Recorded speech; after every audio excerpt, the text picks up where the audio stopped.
Hello, Set Apart Saints. This is David, and in this video, I'm going to talk about how Revelation is a layered war manual, which is designed to hide the fulfillment from those who shouldn't understand it. And it reminds me of Messiah and his parables, and his disciples asked him, "Why do you speak in parables?" And he said it's to hide the message from those who should not understand it. And so Revelation's the same way. I'll cover it in more detail in future videos, but it's written with symbols. So if you just take it, and the symbols point to a literal fulfillment. So if you just take it symbolically, you miss it. If you just take it literally, you miss it. You have to understand the symbols and see how they apply to a literal explanation, a literal fulfillment. So it definitely is a war manual. It definitely has hidden the message from many people. I don't say that to make myself special. I'm just saying that's just how it's written, and we'll cover that, and you'll see that in this video. People have alluded to the layers of Revelation, but I've not seen it put together as four on a chart, and I'll show you where to get the chart that I'm referring to. Reading through the chapters of Revelation, the narrative can seem confusing, out of sequence. An example of that is the sixth seal judgment, when there's a great earthquake, and the sun becomes black, and the moon is blood, the stars fall into the earth, and the heavens are rolled up. Well, that just literally seems like an end time event. Seems like the very end, and a lot of people proclaim that. They go, "Here it is, there's the end." But that's a literal fulfillment, and it's based on not understanding what the symbolism is pointing to. And so an earthquake is political upheaval. The sun, moon, and stars being covered or darkened and all that stuff is pointing to leadership systems. And I covered that in the Olivet Discourse. I covered in my teachings. It's just symbolism. It's not talking about the real sun, moon, and stars. So therefore, it's not the end of the story in the sixth, seal judgment, which wouldn't make any sense. So it seems like it's pointing to the end if you take it literally, but then you have to look at it, the rest of the story. And this is what I'm talking about, the chronological sequence. It's not one chronological narrative. Because if that's the end, if the sixth seal is the end, well, how can that be, since there are trumpet and bowl judgments yet to be fulfilled? Doesn't make sense. In the fourth trumpet, it says that the 1/3 of the sun, the moon, and stars are darkened. Well, they were already rolled up like a scroll in the sixth seal, so that doesn't make sense. But once again, the sun, moon, and stars being darkened is not pointing to the literal sun, moon, and stars, so it's not the end then either. Revelation 13 points to the rise of the Antichrist, but that's long after the heavenly bodies are darkened and the scrolls rolled up. So once you get that it's just pointing to political upheaval, then you understand that Revelation 13 makes sense and the rise of the Antichrist makes sense. Some people say that the saints aren't mentioned after Revelation 3, so they're reading it in chronological, they're taking it very literally. And so that means, they say they're not mentioned after Revelation 3, which is the Revelation 2 and 3 is the letters to the seven churches. So that means that they've been raptured out before the seals, trumpets, and bowls. But I'll talk about that for a second. The saints are mentioned in the fifth seal as they are slain for their testimony. So that invalidates the whole concept of the saints being removed. Revelation 7 points to the 144,000 on earth that are sealed before the trumpet judgments. Revelation 12 points to Satan using the Roman Empire to war against the saints. Revelation 13 points to the Antichrist making war against the saints. So the saints are mentioned right there. I have no idea why people say that the saints aren't mentioned when they're clearly pointed to in Revelation, the fifth seal, 7, 12, and 13. What I've discovered after years of studying is that Revelation has 4 chronological layers, each which spans from when Revelation was written in the first century until Messiah returns. And people have alluded to this. It's not that, I'm the only one that's seen this, but they've never stacked them on a chart so then you can see how they all interact. And so that's what I'll do partly in this video, and I'll explain it out in future videos. But once I saw that, then all the order of the chapters made sense. Then I understood that, reading Revelation 1 through 22, it doesn't make sense. It's not one chronological narrative, which seems, disconnected. So interestingly, as I looked in my studies in Revelation, Messiah points to himself. He calls himself the Alpha and the Omega 4 times. I think that's interesting because, the Alpha and the Omega, the beginning and the end, the first and the last. There's 4 chronological layers which span from Messiah's first advent until his return. from the beginning of the story to the end. So is that what he's pointing to with the 4 times? It's an interesting perspective. So I want to remind you of what Messiah declared in the first 3 verses of Revelation, because many people assign his prophecies to the end times. But in Revelation 1, he says, these things must shortly come to pass. And then in Revelation 3, he says, for the time is at hand. So he's telling you that the prophecies in this book, in the 4 chronological timeline, they're going to start to be fulfilled right away, and it'll be, come to a consummation at the end when he returns. If you have not printed out my Revelation layers chart, stop the video and go to revelationtimelinedecoded.com. Scroll down on the homepage and you'll see a small graphic. I'll show you that in 1 second, of the chart. And you can click on the image, and there's links there that you can look up the graphic. It's in PDF, it's in JPEG, and print it out in landscape mode, color if possible, because I use red to highlight some things. It's going to help this lesson and then also my book. You understand what I'm declaring in my book, and you can see how it all lines up.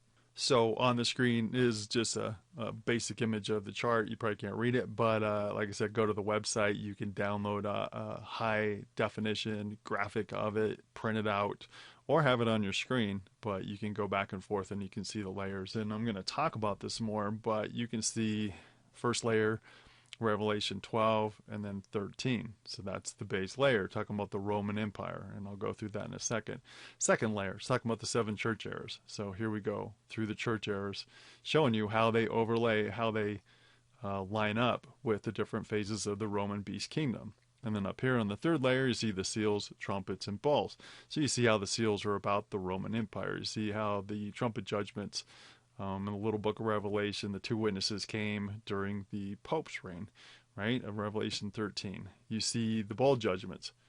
And then up here on the 4th layer, you see the narrative in Revelation 17. And I'll get to that in a second, but you see the rise of the Antichrist after 7 forms of government of the Roman Empire. So I'm just going to give an overview. I explain these things in detail in the book, and I'll cover them in future videos, so I'm not trying to provide a full explanation. But the foundation of the story, if you look at your chart, starts in Revelation 12 and 13. That's because John picks up the narrative of the 4th beast kingdom that Daniel foretold, the Roman beast kingdom. He describes the Satan-empowered leaders who are used to make war against Messiah and his saints. And that's in Revelation 12, the pagan Roman emperors, Revelation 13, the sea beast, the Antichrist beast popes, and Revelation 13, earth beast, the false prophet, Jesuit superior general. So he's pointing to the Roman beast kingdom and the 3 different phases of that kingdom. And you'll see, and I'll explain this more in other videos, but the Antichrist beast and the false prophet, they're not just one man in the end times like people proclaim. They're in office, like the President of the United States or the King of England.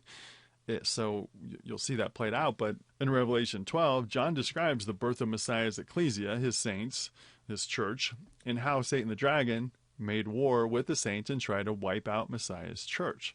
In Revelation 13, sea beast, it's pointing to the next phase of the Roman beast kingdom. The Western Roman Empire had fallen when the last emperor was removed from power in 476. This allowed the popes to take control of the 10 kingdoms, the sea of people of the fallen Roman Empire. So anytime Revelation's talking about water, it's talking about people. So he took control of the 10 kingdoms of the fallen Roman Empire, which is in Western Europe, and they spoke different languages. So it was a sea of people with different tongues. And the Pope caused tens of millions of saints to be killed during the Dark Ages and the Inquisition. And you see that played out. And there's more description that you can read through when you want. I'm just trying to cover the basics.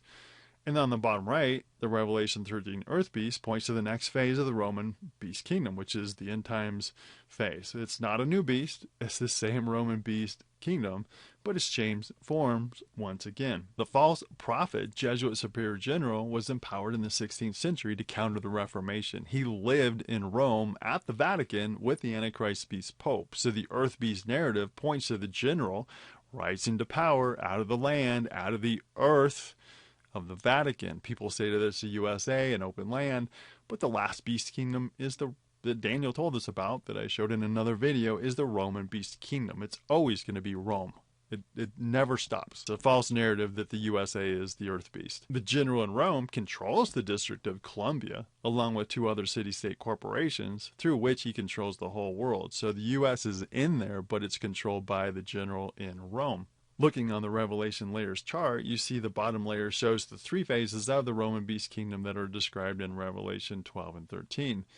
You can see when the Antichrist beast popes ruled for 1260 years, from 538 to 1798. You can see when the pope was removed from power in 1798 by the schemes of the general who sought revenge against the pope, caused them to be removed from power. I cover this in detail in my book, but here I just want you to see that John is describing the Satan-empowered leaders of the Roman beast kingdom. I proved out the 4th beast of Daniel in a previous video, so that's the first chronological layer. Once you see it, then you know that when John mentions the city of 7 hills, the great city, he's pointing to the Roman beast kingdom.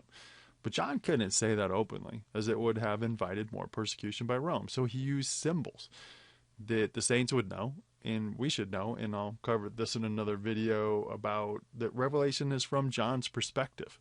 That's what we have to understand. It's a timestamp. So we know that the great city of John's day was Rome. We know that it's known as the city of 7 hills. So we know that he's talking about the Roman beast kingdom. On the second layer of the chart, you see the 7 church eras, which span from when Messiah gave the revelation to John until he returns.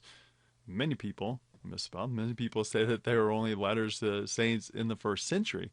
And there was application to them, but the 7 churches are located so close to each other it makes no sense that they would be experiencing dramatically different situations. You can see a map right here, and you can see where Patmos is, and you can see where the 7 churches are. So it makes absolutely no sense that, Laodicea and Philadelphia and Sardis and Thyatira, they would be experiencing dramatically different things when they're really fairly close together. So that's a false narrative to say that he was just talking to those churches in the 1st century.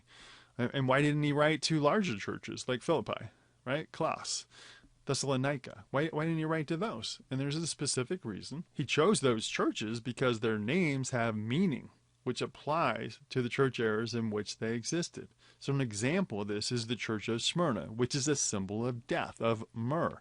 So Messiah told them that they would face tribulation for 10 days, which points to 10 prophetic years. They were persecuted by the Roman emperors during 10 persecution periods, and the harshest one was the 10th one, which occurred from 303 to 312 AD. 10 years, there's your 10 days. So we see that lining up. And there we see this synchronicity of the layers of Revelation. The Roman Empire is in power on the 1st level. They persecuted the saints of the church era of Smyrna on the 2nd level, especially hard for 10 years. And when you look at the 3rd level, during the 5th seal judgment, you see that the blood of the martyrs is symbolically crying out for vengeance. So we have the 1st and 2nd and 3rd layers lining up. When you line them up, you see the whole fulfillment. The blood of the Smyrna church, the saints, it was crying out for vengeance against the pagan Roman Empire. Without a Revelation layers chart, we might not see the amazing synchronicity of the layers, which give the full narrative. So we see how the 2nd layer spans from the 1st century until Messiah returns. And I'm going to cover the 7 church eras in another video. So for now, you can just read the simple narrative on the summary chart when you print that out.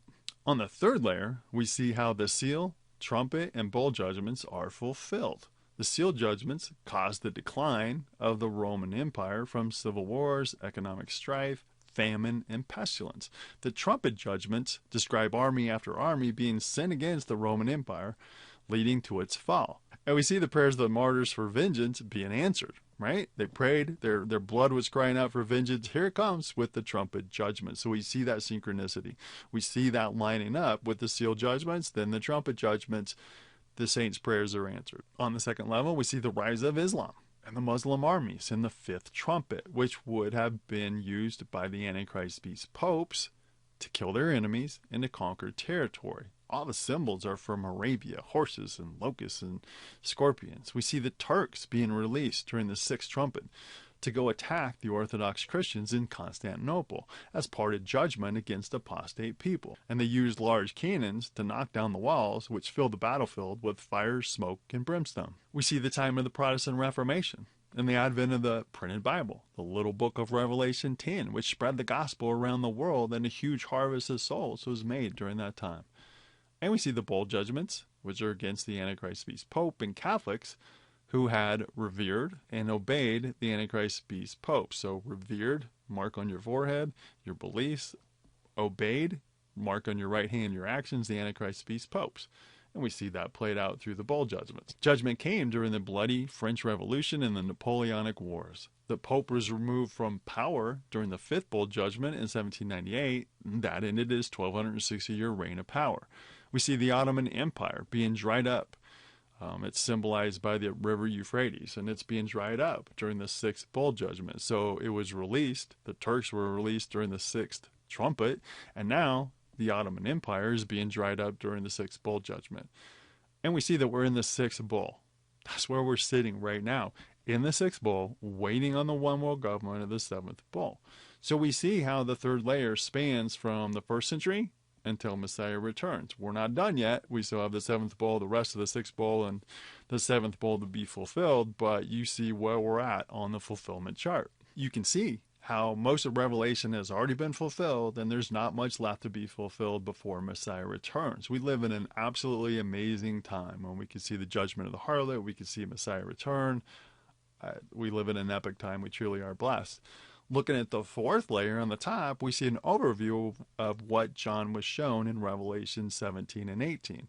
He had been shown a lot, and his mind was probably spinning as he had just been told that the Roman church would apostatize and that they would persecute the saints, which had to seem crazy to him. He couldn't comprehend it. So the angel showed him how the harlot church of Rome rose to power. John was shown that the eighth king, the Antichrist beast popes, would rise to power after 7 forms of Roman government. 5 had passed when John was given the vision. The 6th was the emperors of his day, who were removed from power in 476.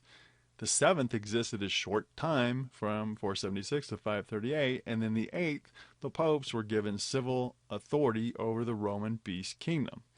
John was shown that the priests of the apostate church would wear purple and scarlet, and that they would use a golden cup during their ceremonies. It was a mystery to John, as it had the veneer of the true faith, but it was symbolically carrying out the Babylonian mystery religion, thus the name Mystery, Babylon the Great.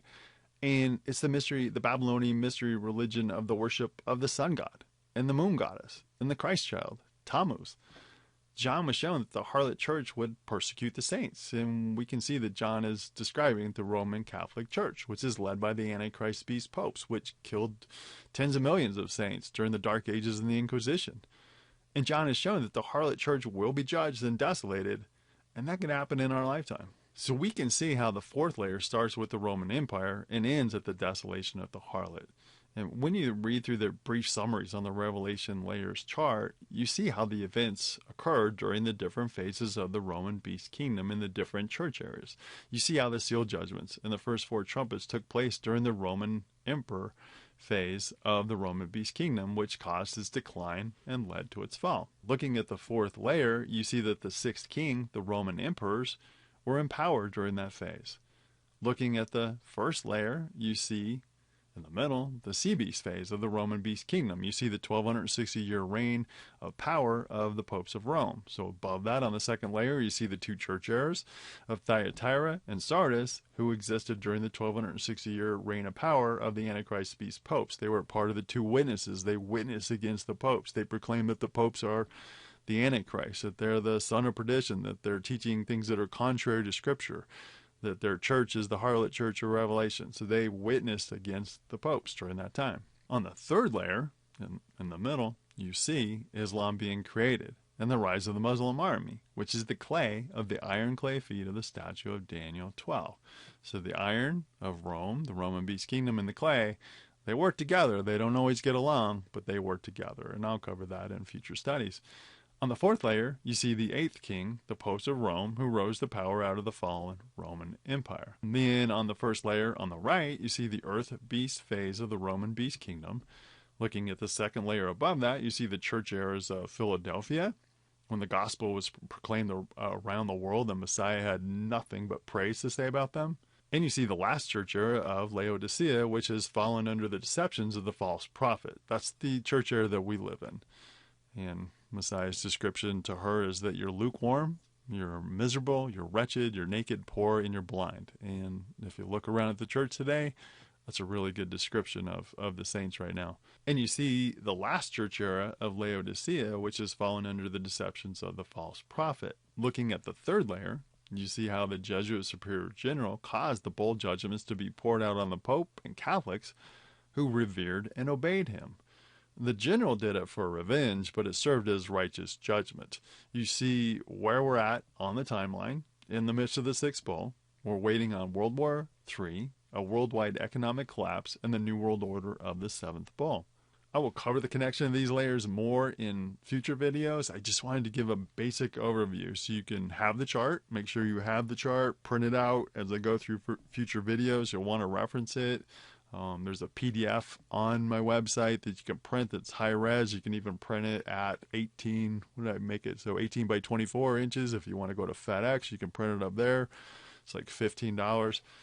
Whatever you need to do to get that chart in front of you to be able to read it effectively. It's going to explain Revelation. So, like I said, I'll cover it more and more in future videos. So I've included a link to my YouTube Revelation Timeline Decoded Bible Study playlist so you don't miss any of the videos. I've included a link to my Revelation Timeline Decoded book in the description. If you like the video, please hit the thumbs up. Subscribe to the channel if you've not done so. That's it for today. Love y'all. Shalom.